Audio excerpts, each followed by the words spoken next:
You felt it before. You walk into a room and something's wrong. You can't say what. You meet a person for the first time and every part of you wants to leave, and you don't know why. You wake up in the middle of the night with a sudden certainty that something bad has happened or is about to. There's no warning sign, no message, no memory attached to it.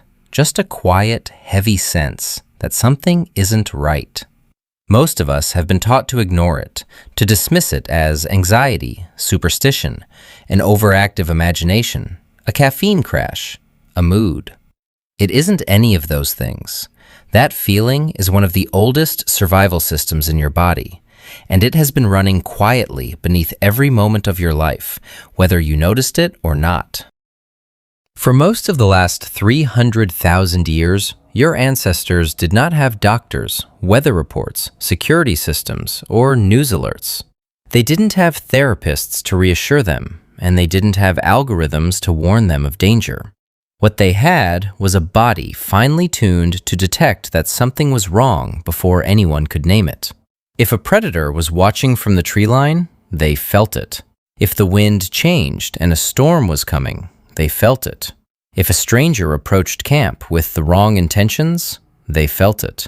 The people who felt it and acted on it survived. The people who didn't feel it or ignored it often didn't.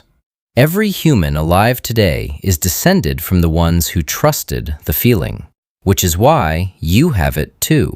Modern science has only recently caught up to what your body has been doing for hundreds of thousands of years. The system has a formal name. It's called interoception, the ability of your brain to read the internal signals of your own body. Your heart rate, your breathing, your gut sensations, your muscle tension, your skin temperature, the tiny, invisible chemical shifts happening inside you at every moment. Most of the time, interoception runs beneath your awareness. You don't consciously feel your liver working, or your intestines processing food, or your kidneys filtering your blood. But when the pattern of those signals changes, when the whole internal orchestra shifts to a slightly different key, a small alarm goes off in your brain. That alarm has been documented in the emergency medicine literature for over 100 years. Doctors call it a sense of impending doom. Patients experiencing heart attacks, severe allergic reactions, or internal bleeding often report an overwhelming feeling that something is very wrong, sometimes minutes, sometimes hours before any measurable physical symptom appears. Medical training now includes it as a legitimate diagnostic sign. If a patient walks in and says, "I feel like I'm going to die," experienced doctors take it seriously, because that feeling is often the body reporting a threat that the conscious mind hasn't caught up to yet. But this isn't just about medical emergencies. The same system runs constantly in every human being, scanning for danger the mind is too busy to notice. In the 1990s, a neuroscientist named Antonio Damasio developed a hypothesis he called the somatic marker hypothesis. He argued that decisions humans make, even the ones that feel purely rational, are actually being guided by subtle physical sensations that shift in the body before conscious thought ever gets involved. His colleague Antoine Bechara ran an experiment that has since become famous. Volunteers were given 4 decks of cards to draw from. 2 decks were rigged to make players lose money over time. 2 decks were rigged to make them win. The volunteers didn't know this. They just kept drawing cards. Bechara measured their skin conductance, a marker of stress, while they played.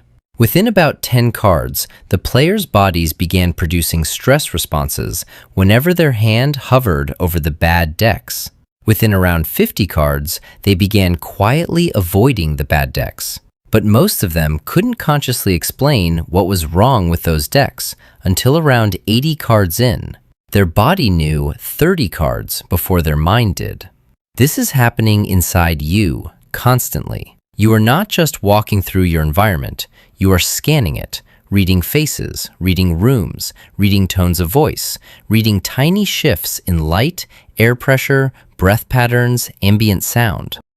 Every second, your body is processing more information than your conscious mind could ever handle.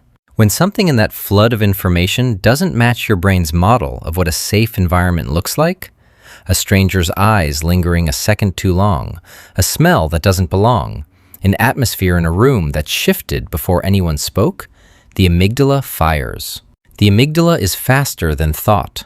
The neuroscientist Joseph Ledoux showed that the amygdala can detect threats and initiate physical stress responses in about 12 milliseconds, long before the conscious cortex has finished processing what it's looking at.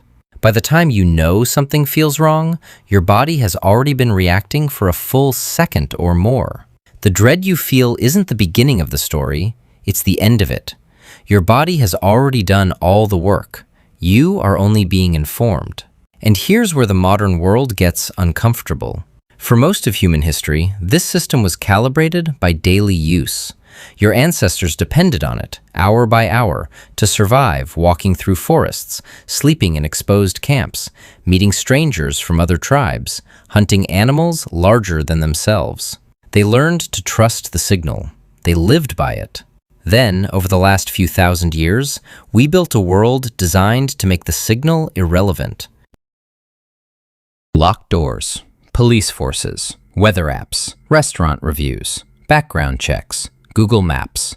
100 layers of technology quietly telling you it's safe to relax. And so, most of us stopped paying attention. We started calling the ancient survival signal by different names. Anxiety, overthinking, paranoia, bad vibes, being too sensitive. We began teaching each other to ignore it, to rationalize it away, to smile and stay in rooms our bodies were begging us to leave, to trust strangers our nervous systems were quietly screaming about. And when the feeling grew loud enough to become impossible to ignore, we treated it as a problem to be medicated. But interoception researchers are now finding something worth thinking about. People who score higher on interoceptive accuracy, meaning they are better at reading the signals of their own body, tend to make better decisions, recover faster from stress, and detect real dangers earlier. The people who tune out the signal don't stop the signal from firing, they just stop being able to hear it. Which brings us to the strangest part of this whole story. Not everyone who feels dread is right. Sometimes the feeling misfires. Sometimes it triggers on nothing. Sometimes your body reads a threat that isn't really there, a shadow, a face that reminds it of something else, a room that feels wrong because it happens to look like a place where something bad once happened to someone else in your evolutionary lineage. But even when the feeling misfires, the mechanism behind it is real. Your body is trying to protect you the only way it knows how, using a system older than every human language, older than fire, older than the word for fear itself. So the next time you walk into a room and something feels wrong, or you meet a person and can't shake the sense that you shouldn't be near them, or you wake up in the dark with a certainty you cannot explain, remember what that feeling actually is. It is not weakness. It is not paranoia. It is not you being dramatic. It is 300,000 years of survival, running in the background of your body, still doing its ancient job. The signal doesn't need your permission to fire. It only needs your permission to be believed.